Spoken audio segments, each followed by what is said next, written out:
Kaugnay ng pagbasura ng Korte Suprema sa apela ng Kamara sa desisyong unconstitutional ang impeachment articles laban kay Vice President Sara Duterte noong 2025. Kausapin natin si House Committee on Good Government and Public Accountability, Chairperson at miyembro ng House Prosecution Team sa Duterte impeachment case, Representative Joel Chua. Magandang umaga at welcome po sa Balitang Hali. Hi Rafi, magandang tanghali at sa lahat po ng inyong mga taga-subaybay. Opo, bilang miyembro po ng House Prosecution Team sa Duterte impeachment, ano pong reaksyon nyo sa pagbasura ng SC sa inyong apela tungkol sa articles of impeachment laban sa Vice? Well, tayo siyempre nalulungkot tayo no, sa naging resulta ng aming MR. Bagamat maaring hindi ako sumasang-ayon o kami sumasang-ayon sa naging desisyon nito, pero siyempre nire-respeto po natin ang naging huling desisyon ng Korte Suprema.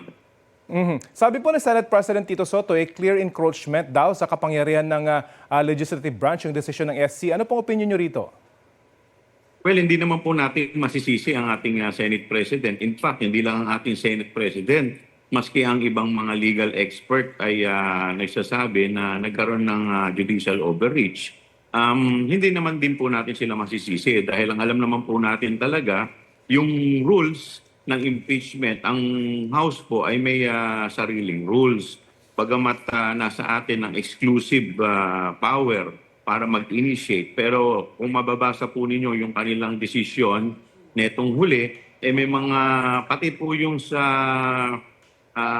session days, binago po nila yung ang interpretation o meaning ng 10 session days. At doon po sa, kung makikita po ninyo sa initiate, kung babasahin po ninyo, nagkaroon na parang, bagamat hindi nila sinasabi ng diretsa, pero meron doon dinagdag silang dalawang provision na kung inyo i-interpret ay parang team-initiated. Halimbawa, hindi po na-actionan within 10 session days ang ipinail at hindi ito na-refer sa Committee on Justice, parang lumalabas initiated na yon. So ano pong ibig sabihin nun? Parang team initiated. So parang nagkaroon na ng panibagong karagdagang rules.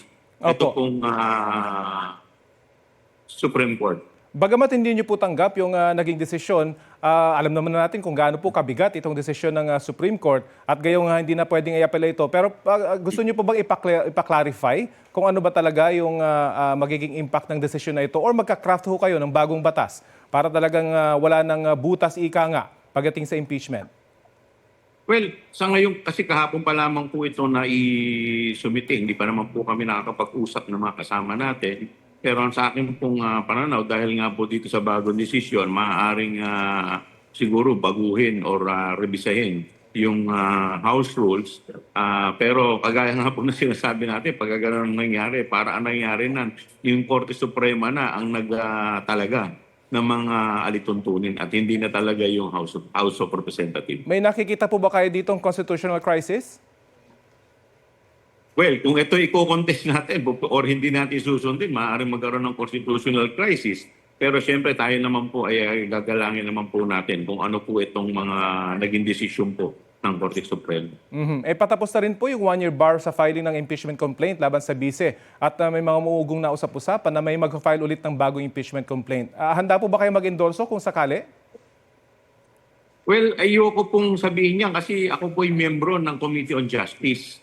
So pagka ganun po ay magiging ayaw naman po natin palabasin na tayo pa yung mag-endorso and yet tayo rin naman ang uupo doon sa Committee on Justice. So magantay na lang po tayo.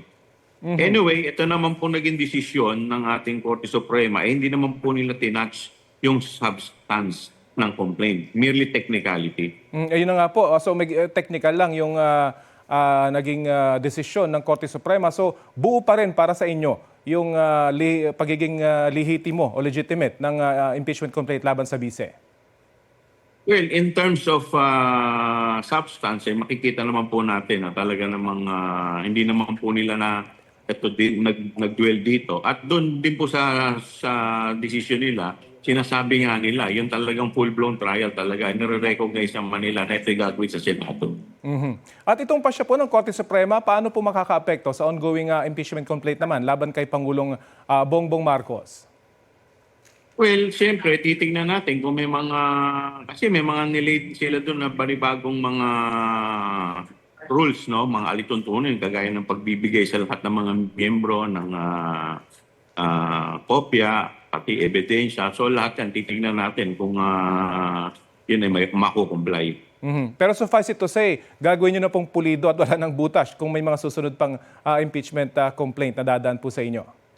Kasi po yung desisyon po ng Korte Suprema, parte po yan ng batas. Magiging batas po yan. So kung yan ay magiging final na, at hindi naman po mag-exercise ang Congress, ang OSG, ng panibagong o second MR, at magiging final executor, talagang batasan po yan na dapat sundin. Okay, sige po. Maraming salamat sa oras na ibinahagi nyo sa Balitang Hali. Magandang tanghali po, mabuhay po kayo. Yan po si House Committee on Good Government and Public Accountability Chairperson Representative Joel Chua.